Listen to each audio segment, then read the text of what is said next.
اب اس کے بعد کراچی سے ہمارے تشریف لائے ہوئے مہمان پیکر اخلاص و اخلاق، جن کا بیان انتہائی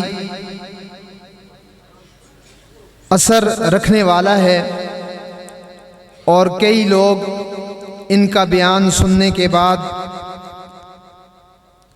اللہ رب العالمین کی حضور متوجہ ہوتے ہیں اور اپنی زندگیوں کا رخ تبدیل کرتے ہوئے نظر آتے ہیں۔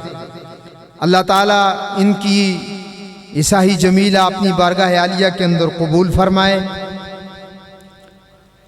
میری مراد ہمارے کراچی سے تشریف لائے ہوئے حضرت مولانا فضل سبحان صاحب دامت برکاتہم العالیہ ہیں۔ میں ان سے ملتمس ہوں کہ وہ آ کر اپنے قیمتی ملفوظات سے ہم سب کو مستفید فرمائیں۔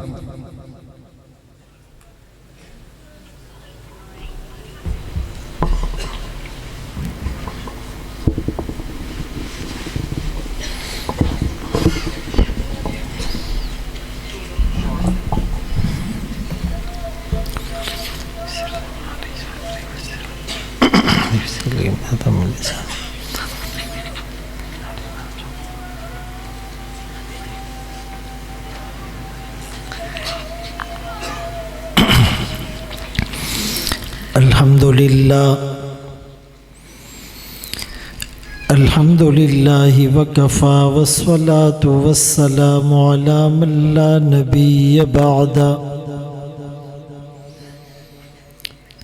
أما بعد فأعوذ بالله من الشيطان الرجيم بسم الله الرحمن الرحيم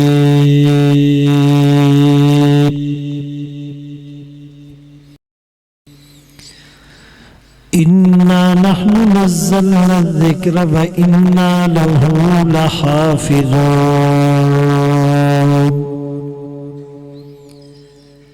وقال النبي صلى الله عليه وسلم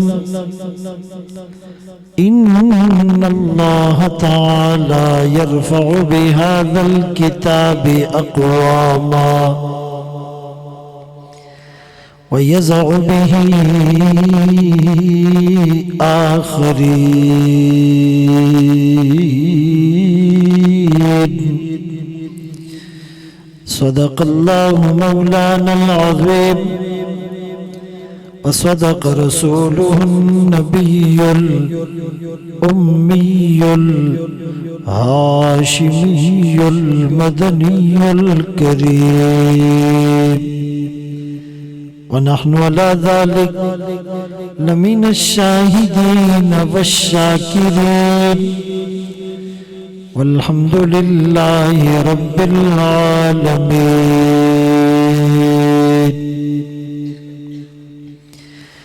ہر لحظہ مومن کی نئی آن نئی شان، کردار میں گفتار میں اللہ کی برہان، قہاری و غفاری و قدوس و جبروت، یہ چار عناصر ہو تو بنتا ہے مسلمان۔ یہ راز کسی کو نہیں معلوم کہ مومن قاری نظر آتا ہے حقیقت میں ہے قرآن۔ واجب الاحترام عزیزان گرامی، آپ کے سامنے قرآن کریم فرقان مجید کی ایک آیت کریمہ تلاوت کی، اور سرکار دو عالم تاجدار مدینہ محمد مصطفیٰ احمد مجتبیٰ صلی اللہ علیہ وسلم کی حدیث مبارکہ پیش کی۔ یہ خوبصورت تقریب جامعہ اہل بیت تعلیم القرآن کی، جو مولانا